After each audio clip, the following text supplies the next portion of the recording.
Notre histoire débute il y a très très longtemps, au plus profond des contrées sauvages, loin des villes et des villages.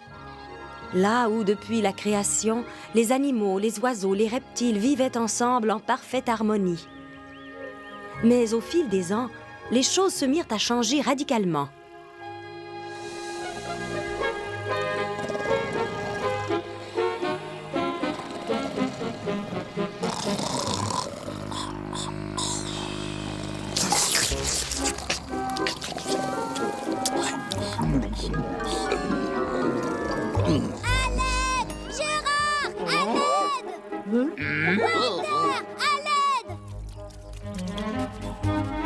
Brian le castor s'est coincé dans son barrage. Nous devons le sortir de là avant qu'il se noie.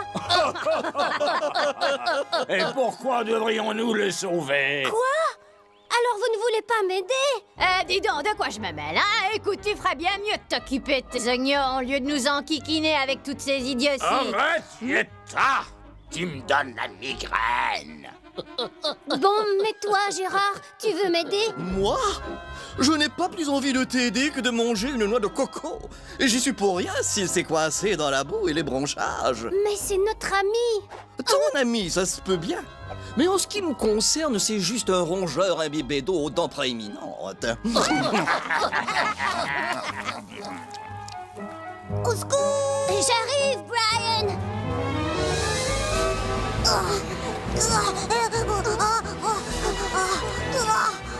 Fais vite, Vincent!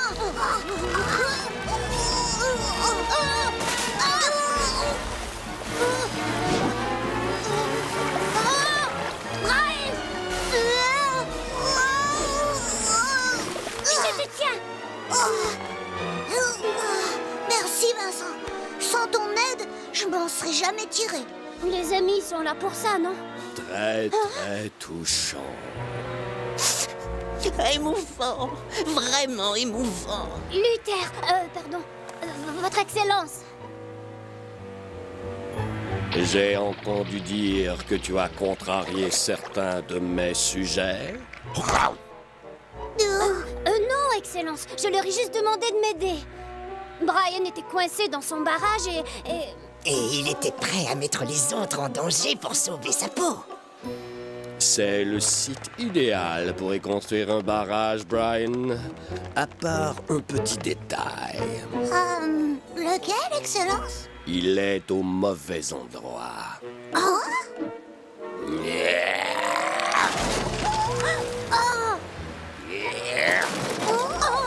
La prochaine fois, tu me demanderas la permission avant de construire dans ma forêt.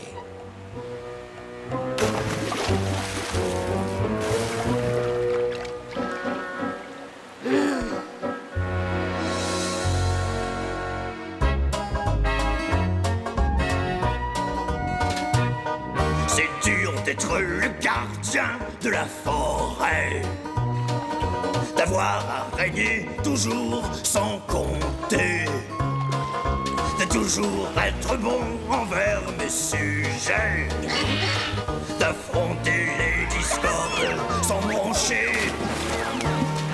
C'est dur de diriger autant d'espèces, d'obliger chacun à faire un effort, de punir sans pitié ceux qui paraissent, et comme un roi ne jamais savoir tort.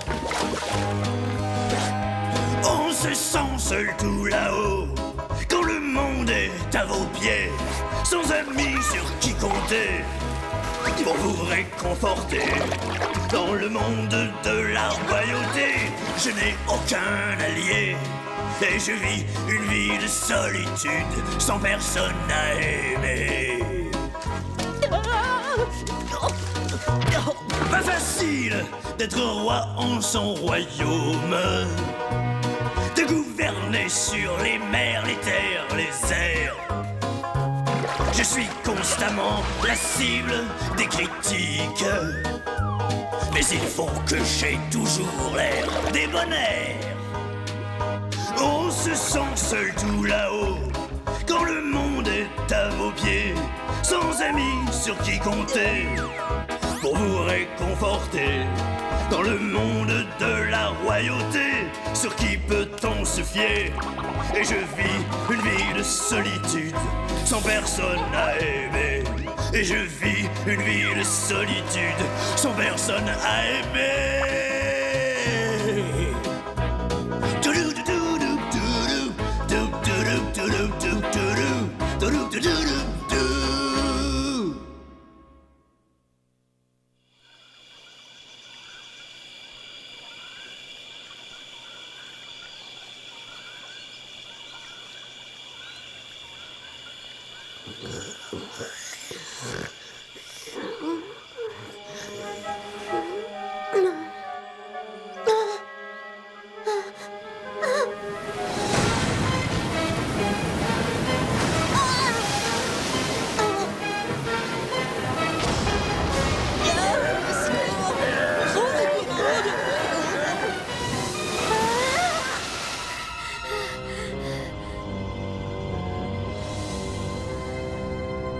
Malgré le calme de la nuit, Vincent n'avait pas cessé de rêver de tonnerre, d'éclairs et d'incessantes pluies.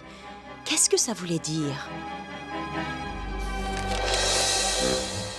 Vincent conclut que c'était un rêve prémonitoire, annonçant un avenir effrayant. N'écoutant que son bon cœur, il se dit qu'il fallait tout de suite avertir les autres. Et donc, je crois que mon rêve signifie qu'il se passera bientôt quelque chose de terrible. Je te remercie pour cette profonde perspicacité, Vincent. Je me demande vraiment ce que nous ferions sans toi. Vous ne comprenez donc pas? Cela veut dire que si vous continuez à vous conduire en égoïste, vous serez tous punis. Punis? Par qui? Ne suis-je pas le maître incontesté de toutes les bêtes de la terre, des mers et des airs? Contesté. Peut-être que notre jeune Vincent a encore mâchouillé des feuilles d'eucalyptus. Vincent pourrait bien avoir raison. Nous sommes tous devenus cruels et insensibles. Si le rêve de Vincent est un avertissement... Ça suffit! Cette façon de parler constitue une trahison. Un mot de plus, savez-vous? Calmez-vous, patron. Et je vous envoie tous les deux faire un tour dans les marécages du non-retour. L'assemblée est levée.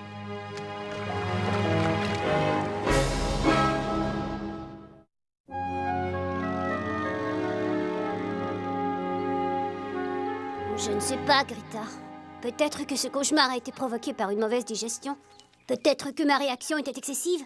Non, Vincent, ce rêve était un avertissement, j'en suis sûre. Ce qu'il faut, c'est convaincre les autres. Oh Dieu.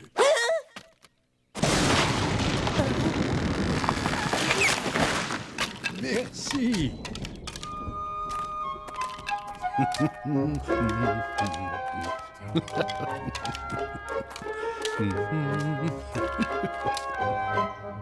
Qui est cet humain? Je ne l'ai jamais vu ici. Mais qu'est-ce qu'il fait? Je n'en sais rien, mais ce qu'il construit est immense. Je vais voir de plus près. Greta, non!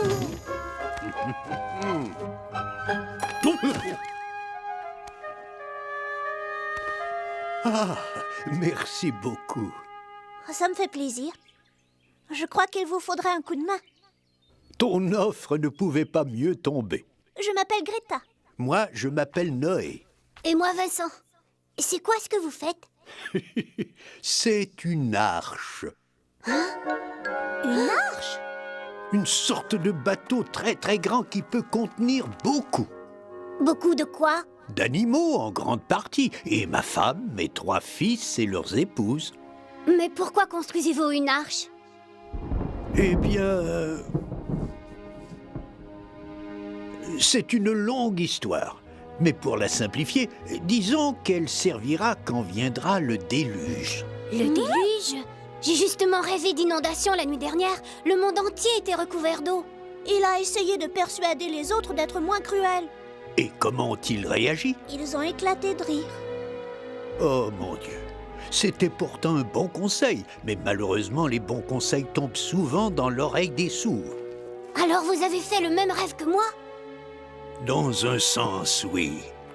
J'en étais sûre. Alors c'est vrai? J'ai bien peur que oui. Comme beaucoup d'animaux de la forêt, les êtres humains sont devenus eux aussi cruels et sans cœur. Seuls quelques êtres au cœur pur seront épargnés quand viendra le déluge. Luther n'aimera pas beaucoup ça.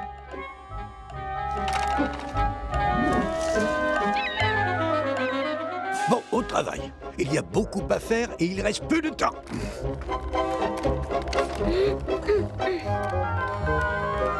Vincent et Greta se joignirent donc à Noé pour l'aider dans cet immense travail, construire une arche.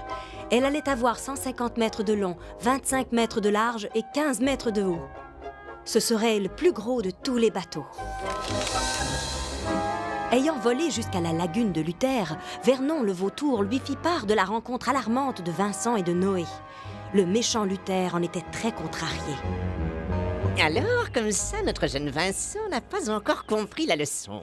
Je crois qu'il est temps que nous lui rendions visite à lui et à son nouvel ami. Allons-y.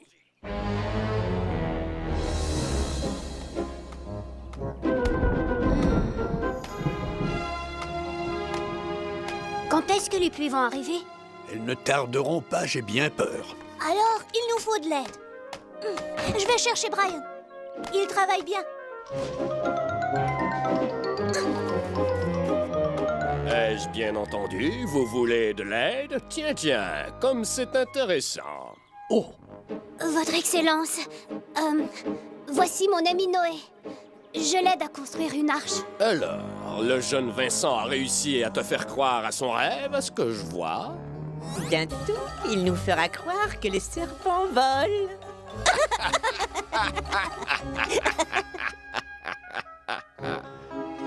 Je peux dire que je m'amuse tellement que j'en oublie presque la raison de ma visite.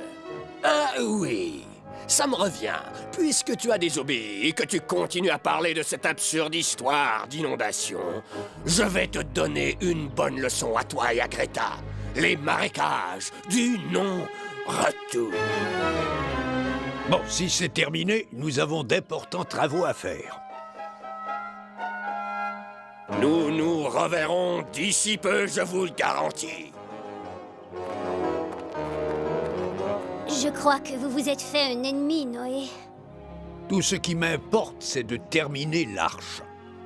Et ensuite, une tâche tout aussi importante m'attend. Oui, laquelle? Rassembler tous les animaux.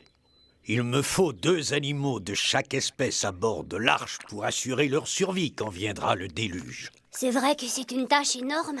Vincent, j'ai trouvé de l'aide.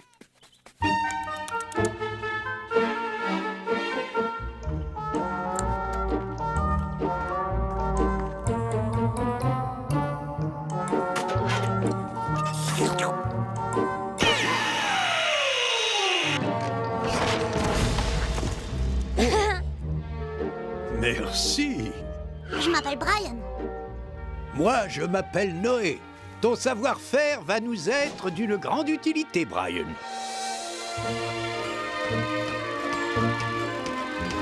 Qu'est-ce qui te tracasse, Vincent? Eh bien, Noé veut avoir 2 animaux de chaque espèce à bord de l'arche. Pourquoi? Pour que les espèces survivent au déluge. Et où est le problème? Ben, ces animaux sont dispersés à travers le monde et... Alors, ne perdons pas de temps. Noé! Noé!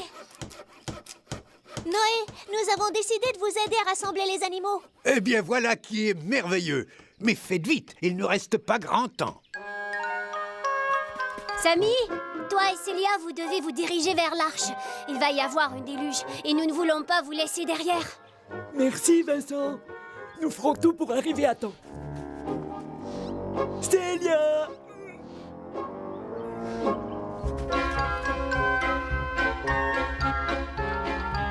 Aussi vite que leurs petites pattes le leur permettaient, Vincent et Greta se mirent en route et s'attaquèrent à l'énorme tâche de rassembler tous les animaux pour l'arche. Vernon les suivit en les observant de très près durant plusieurs jours. Quand il en eut assez appris, il rapporta la chose à Luther. Quoi? Votre cœur, patron. Prenez garde à votre cœur. Célia, réveille-toi! Oh. voyez, ils recrutent les animaux pour l'arche. Ils veulent 2 animaux de chaque espèce. Eh bien, moi, je veux 2 petits koalas, et je les aurai coûte que coûte. De notre espèce, c'est ce dont tu as besoin, tu dis. Oui, madame. Un mâle et une femelle. Et pour ce qui est du confort... Première classe tout le long. Nous allons y réfléchir. Mais le temps presse. Un peu de temps pour quoi? Les premiers à bord recevront en cadeau un boisseau plein de germes de luzerne. Nous y serons. Convoque les autres. À votre service, Excellence. Il nous faut leur tendre un piège.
Nous avons bien travaillé.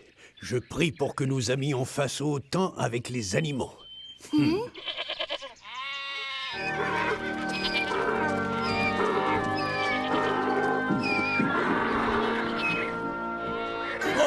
mais c'est merveilleux! Les animaux de taille, de forme et de couleurs différentes commencèrent à entrer dans la clairière, 2 par 2. Ils se dirigeaient vers l'arche d'un pas lent et régulier. Pour Vincent et Greta, il devenait de plus en plus difficile de convaincre les couples d'animaux qui restaient de marcher jusqu'à l'arche avant que les pluies n'arrivent. Mais Edna, tu ne peux pas rester ici, voyons. Donne-moi une seule bonne raison pour ne pas rester. Je vais t'en donner 3. Comment peux-tu douter de la sincérité de ces petites âmes qui ont entrepris cette périlleuse aventure et qui manifestement tentent de te sauver la vie alors qu'elles auraient pu te laisser la tête enfouie dans le sable, mais qui te tendent les bras dans un élan d'amitié? D'accord, je viendrai. Merci, Etta. Il y a vraiment pas de quoi. Nous ne nous attendions pas à te voir ici. Eh ben d'abord j'ai écouté Luther, ensuite j'ai repensé à ce que t'as dit et j'ai décidé que t'avais peut-être raison au sujet de cette inondation. Alors, tu pourrais nous aider à convaincre les autres de venir avec nous? C'est intéressant ce que tu me dis là, parce que l'autre jour je parlais avec Serge le paresseux et il me disait que Larry le lynx croit que si quelqu'un peut défendre une telle cause, c'est bien moi, Alors tout le monde est bien d'accord, tu as la parole facile.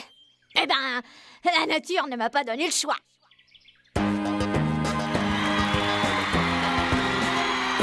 Les animaux, grands et petits, se moquent tous de moi, chacun ayant un talent que je ne possède pas. Ils sont plus forts, plus vite, les meilleurs dans tout ce qu'ils font. Alors pour qu'on me distingue, j'ai cherché la façon.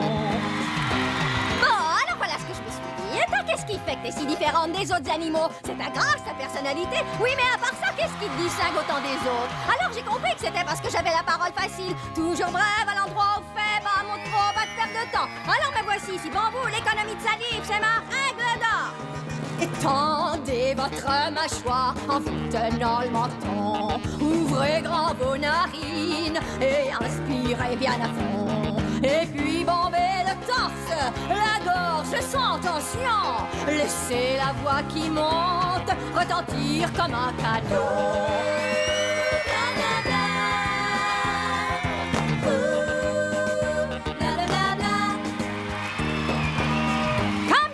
Plus tôt, je suis toujours brave. Alors voilà, je vous dis exactement ce que je pense, sans ajouter ni mots ni phrases superflues, qui a tendance à exaspérer celui qui écoute, qui ne peut jamais dire ce qu'il pense parce que l'autre n'arrête pas de parler une seconde et ne lui laisse aucune chance de placer un mot. Et c'est ça qui me distingue des autres.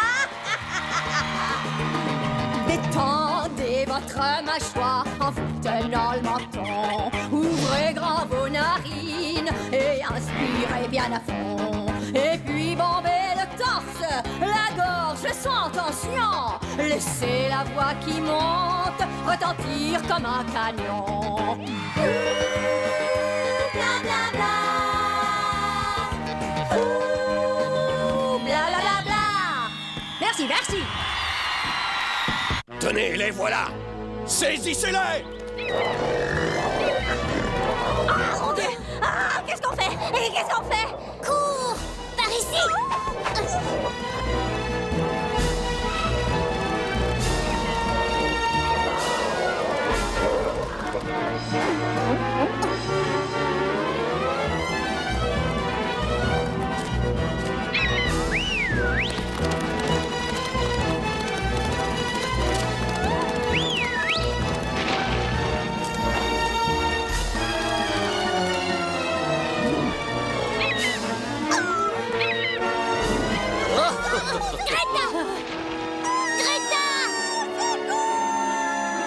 Tu vois ce qu'il en coûte de me désobéir.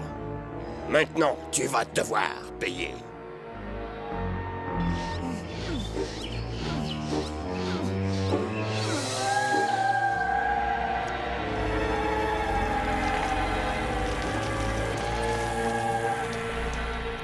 Ils sont magnifiques, ces marécages, non?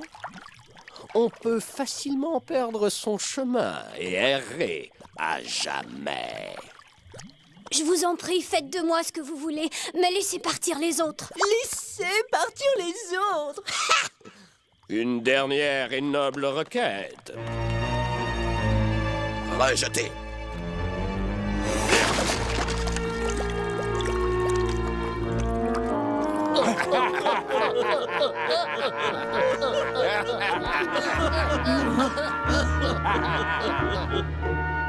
Luther avait détruit le seul chemin menant à la terre ferme. Abandonnés et sans défense, les trois amis allaient maintenant affronter les terreurs des marécages du non-retour. Pendant des jours, Vincent et ses amis errèrent sans but à travers les traîtres marécages, cherchant un moyen d'en sortir. Exténués et paralysés par le froid, ils étaient de plus en plus certains que jamais ils n'en sortiraient vivants. Oh.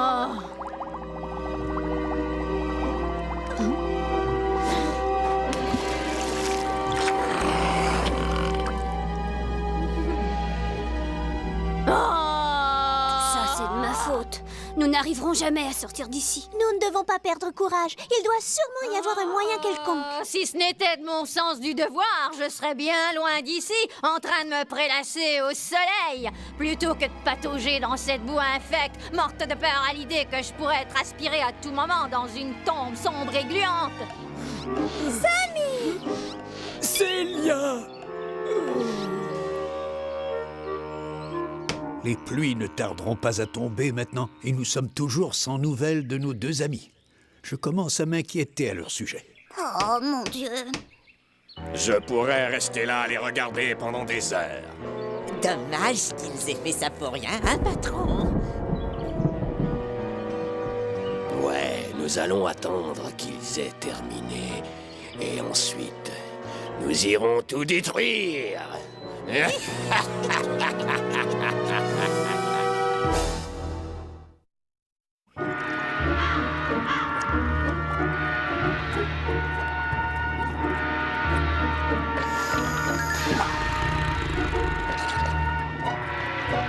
C'est peine perdue.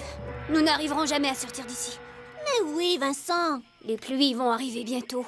Et Noé n'aura pas tous les animaux. Nous l'avons laissé tomber. Nous ne devons pas perdre espoir. Bon, en ce qui me concerne, je m'arrête un moment pour me reposer. Mes membres n'en peuvent plus. Yetta, derrière toi!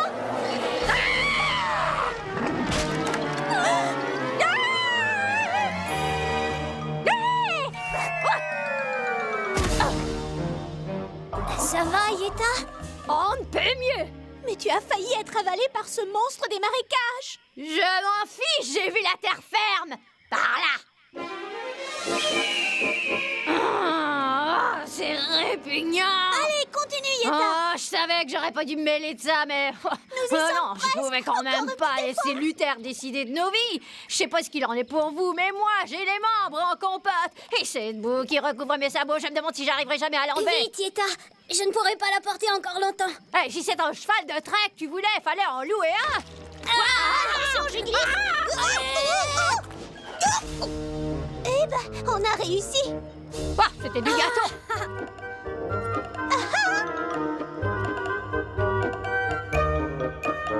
Vincent et ses amis avaient miraculeusement survécu au marécage du non-retour.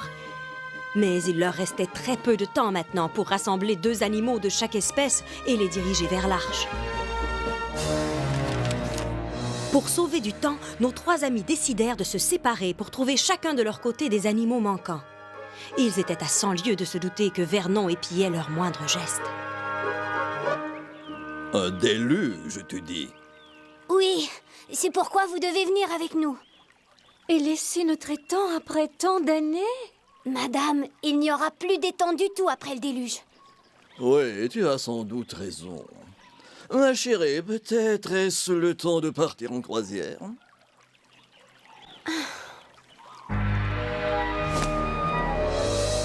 Et à quoi pouvons-nous nous attendre au juste en ce qui a trait au confort sur l'arche? Première classe sur le pont principal. Et nous aurons ce qu'il y a de plus grand comme stalle. Garantie. N'essayez pas de nous dire que vous ne pouvez pas, parce que, franchement, je vous répondrai que vous n'avez pas vraiment le choix quand vous vous rendrez compte que nous sommes en train de parler de votre survie par ailleurs. D'accord, mais à condition d'avoir des bananes fraîches tous les jours. Non, mais tu me prends pour qui? Pour Mère Nature? Si je pouvais vous assurer d'avoir des bananes fraîches, je pourrais aussi arrêter le déluge, mais je ne peux faire ni l'un ni l'autre. Alors vous montez à bord, vous apprenez à nager. D'accord, on va venir si tu nous promets d'arrêter de parler, oh là là.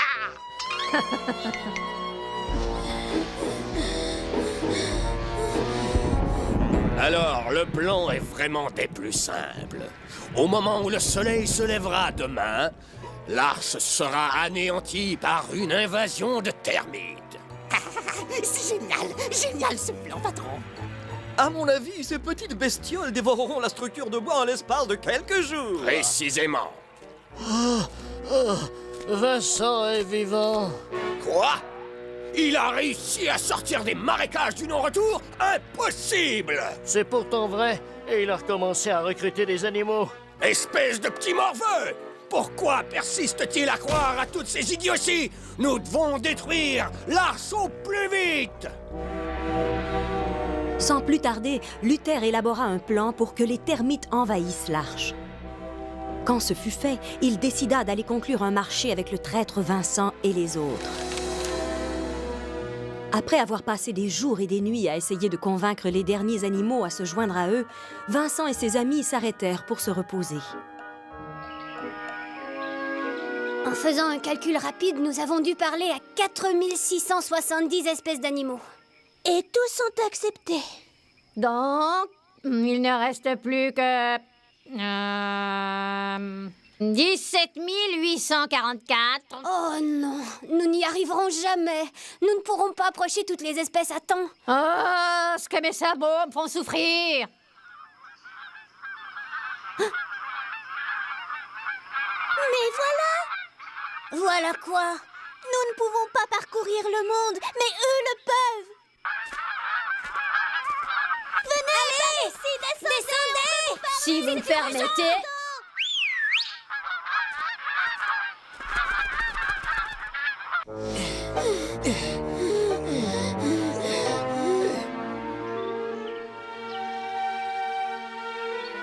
Bonjour, Noé.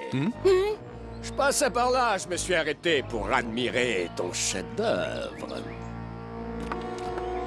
C'est tout un bateau. Mais pourra-t-il flotter? Oh oui, sans aucun doute, il flottera. Oh, tu veux dire quand viendra le déluge? Je ne voudrais pour rien au monde manquer ça. Écoute, Noé. J'ai une proposition à te faire. Voilà, tu dis à Vincent et à ses amis d'arrêter de semer la panique chez mes animaux et j'épargne ton arche. Tu as sa parole. Ta malveillance causera ta perte. En ce qui concerne l'arche, jamais elle ne sera détruite.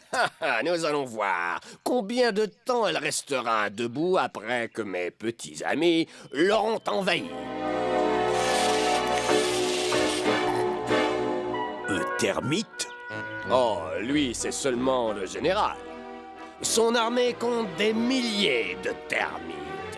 Des millions de termites. Ils n'attendent que notre signal et ça sera l'heure de dîner.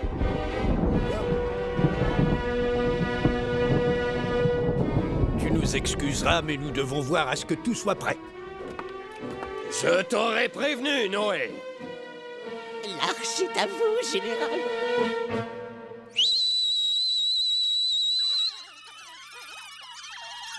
Hein?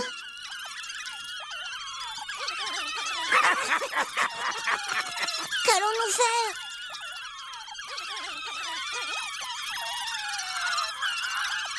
Oh, regardez! Regardez!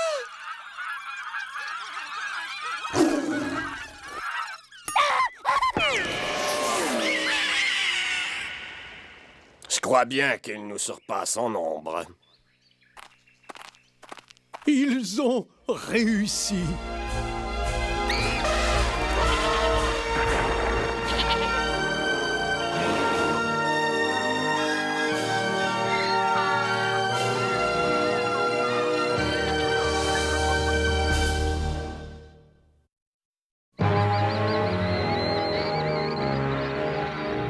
J'ai un autre plan.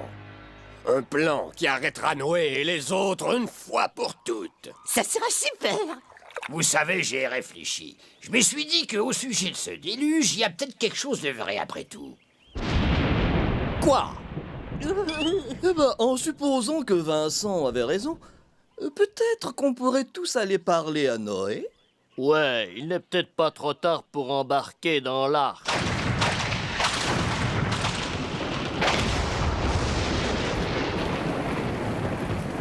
De la pluie? À cette époque-ci de l'année. Eh bien, réjouissons-nous, les amis. Ça fait assez longtemps que nous attendions une petite pluie pour nous rafraîchir, non?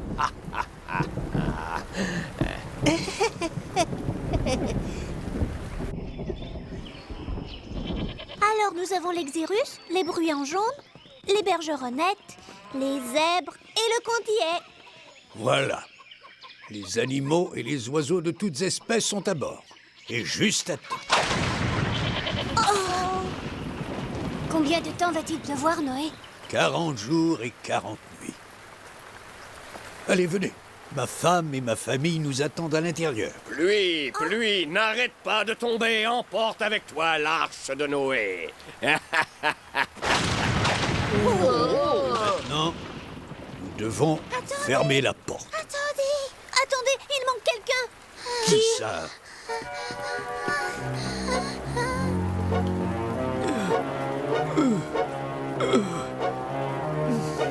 Vous en avez mis du temps.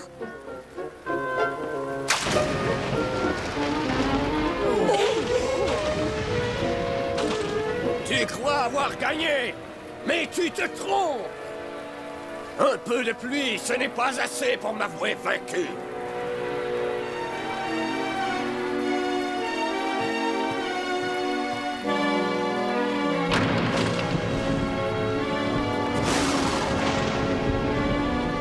Dès l'instant où Luther et les autres virent la grande porte se fermer, ils eurent la certitude que le rêve de Vincent deviendrait réalité. Mais maintenant, il était trop tard. À bord de l'arche, le calme régnait. Personne ne savait à quoi s'attendre. Allait-il falloir faire face au déluge comme l'avait prédit Noé ?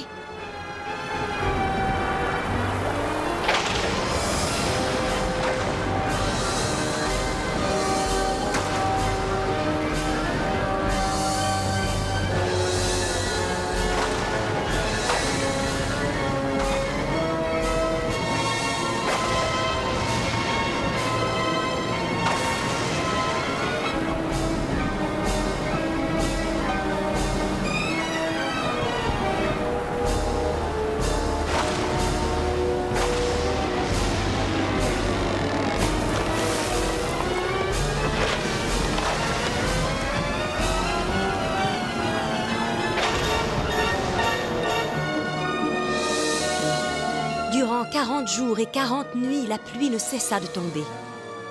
Bientôt, la terre fut envahie par les eaux. Et alors, au 41e jour, les pluies cessèrent. Le ciel s'éclaircit. Noé et Vincent regardèrent dehors et virent un monde d'eau et de soleil.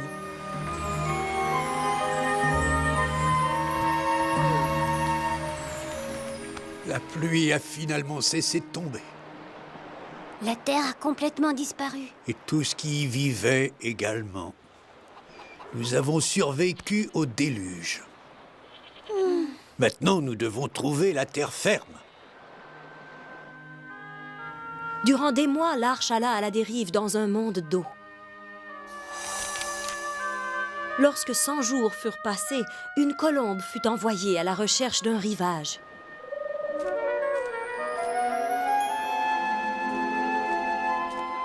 Noé, qu'allons-nous faire si elle ne revient pas?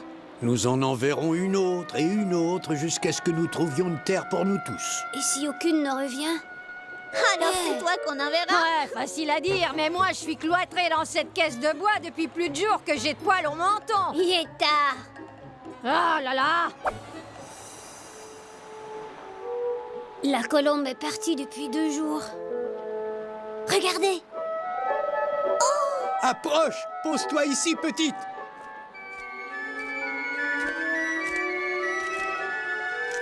C'est une branche d'olivier. Hé! Ça veut dire qu'il y a des herbes fraîches! Nous avons été épargnés. La terre est proche! Regardez! Et là! Et là!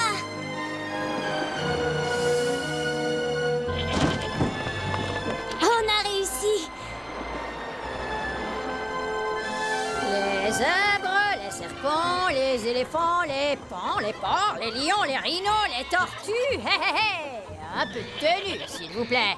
2 secondes de plus ne feront pas la différence. Nous avons découvert un paradis.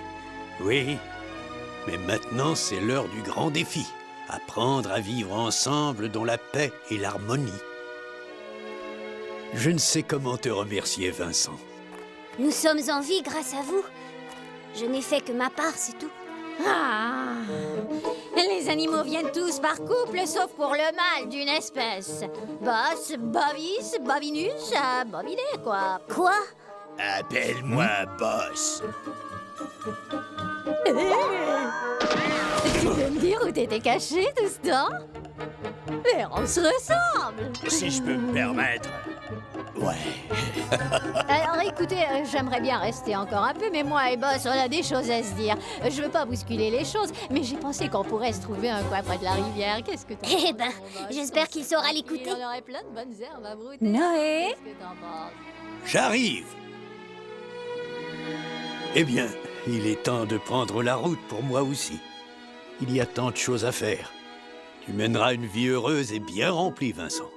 Et je sais que tes futurs petits seront toujours fiers de leur père. Mes petits?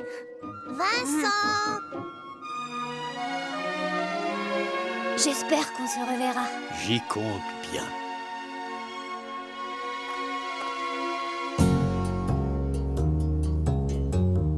Voilà que la terre entière s'éveille, vibre de lumière un jour. Nouveau nous appelle la vie, soudain est plus belle de par deux. Toi et moi, allons voir là-bas, de par deux. Toi et moi, le cœur plein d'espoir. Splendeur, juste devant nos yeux pour nous, pour tous ceux qui vivront heureux, libres. Sans peur ni regret, libre, dans un monde qui renaît, de par deux, toi et moi, allons voir là-bas, de par deux, toi et moi, le cœur plein de joie. Voilà que la terre entière s'éveille, vibre de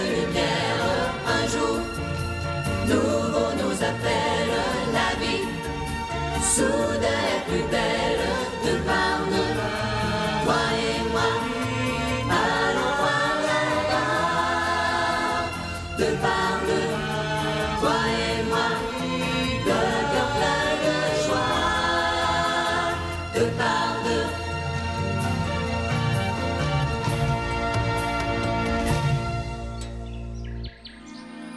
Le déluge était passé.